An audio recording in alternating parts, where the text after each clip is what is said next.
बुधवार की देर रात राहुल गांधी और प्रियंका गांधी लखीमपुर पहुंचे। राहुल गांधी पहले सीतापुर गेस्ट हाउस पहुंचे और वहां से वे एक साथ लखीमपुर गए। उन्होंने मारे गए किसानों के परिवार के सदस्यों से मुलाकात की।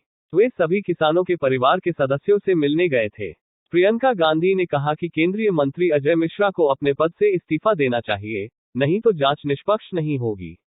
कांग्रेस के अन्य मुख्यमंत्री भी लखीमपुर पहुंच चुके हैं।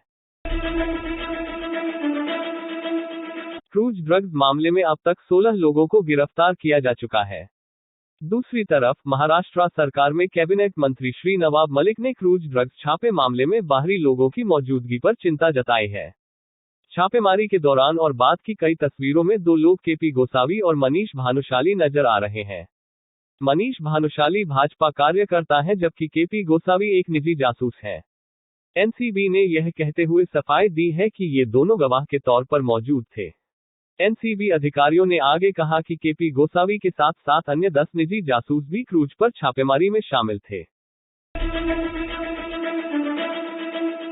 प्रदेशों में पीएम केयर्स के तहत स्थापित 35 pressure swing adsorption PSA oxygen संयंत्र राष्ट्र को समर्पित किया। इससे देश के सभी जिलों में अब पीएसए ऑक्सीजन संयंत्र चालू हो जाएंगे। अब तक पूरे देश में कुल 1224 पीएसए ऑक्सीजन संयंत्रों को पीएम केयर्स के तहत कमीशन किया गया है, जिनमें से 1100 से अधिक संयंत्रों को चालू किया गया है, जिससे प्रतिदिन 1750 मीट्रिक टन से अधिक ऑक्सीजन का उत्पादन होता। आईपीएल फेज 2 में कल बेंगलुरु और हैदराबाद का मैच हुआ। हैदराबाद ने 7 विकेट पे 141 रन बनाए और बेंगलुरु के सामने 142 रन का स्कोर रखा। बेंगलोर 6 विकेट में से केवल 137 रन ही बना पाए। हैदराबाद ने 4 रन से मैच जीत लिया। आईपीएल फेज 2 का यह 52वां मैच था। कल करीब 8 घंटे तक जियो का नेटवर्क डाउन रहा। जियो ग्राहक कोई कॉल नहीं कर पा रहे थे और इंटरनेट कनेक्ट नहीं कर पा रहे थे। यह समस्या राष्ट्रीय स्तर पर कई राज्यों में बनी रही। जियो नेटवर्क डाउन होते ही ट्विटर पर हैशटैग जियो डाउन ट्रेंड करने लगा।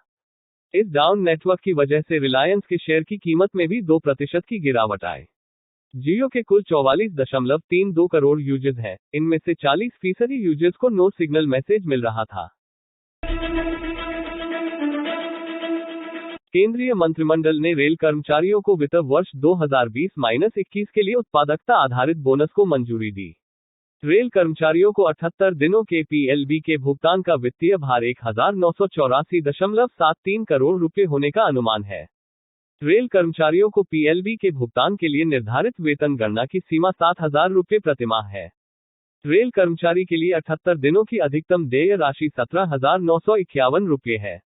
इस निर्णय से लगभग 11.56 लाख रेल कर्मचारियों को लाभ होने की संभावना है।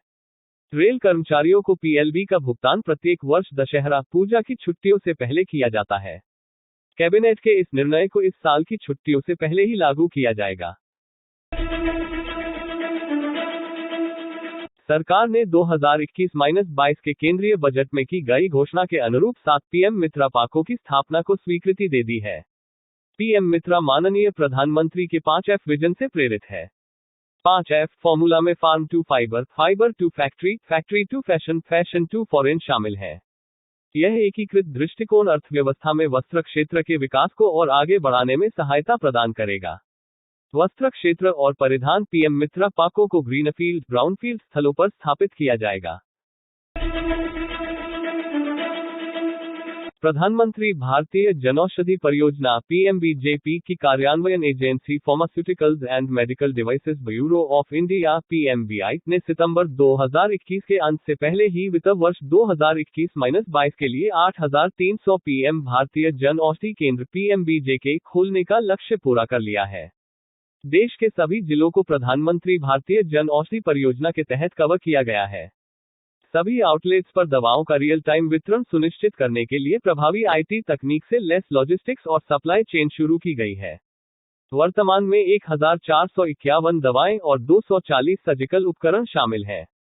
इसके अलावा ग्लूकोमीटर, प्रोटीन पाउडर, माल्ट आधारित खाद्य पूरक, प्रोटीन बार, इम्यूनिटी बार और न्यूट्रास्यूटिकल उत्पाद लॉन्च किए गए हैं।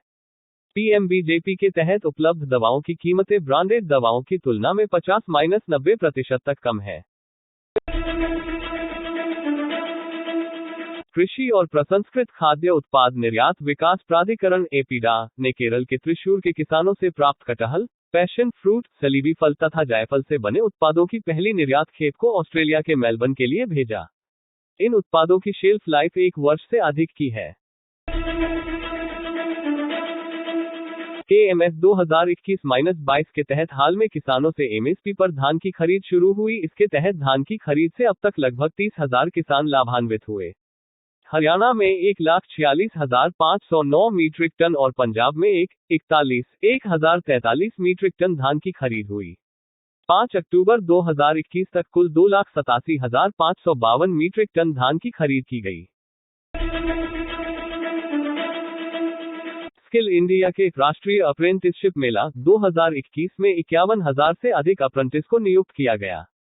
देश में 662 स्थानों पर अप्रेंटिसशिप मेला आयोजित किया गया था। 30 जोड़ क्षेत्रों में 5,000 कंपनियों प्रतिष्ठानों की भागीदारी देखी गई। भर्ती 500 ट्रेडों में की गई थी।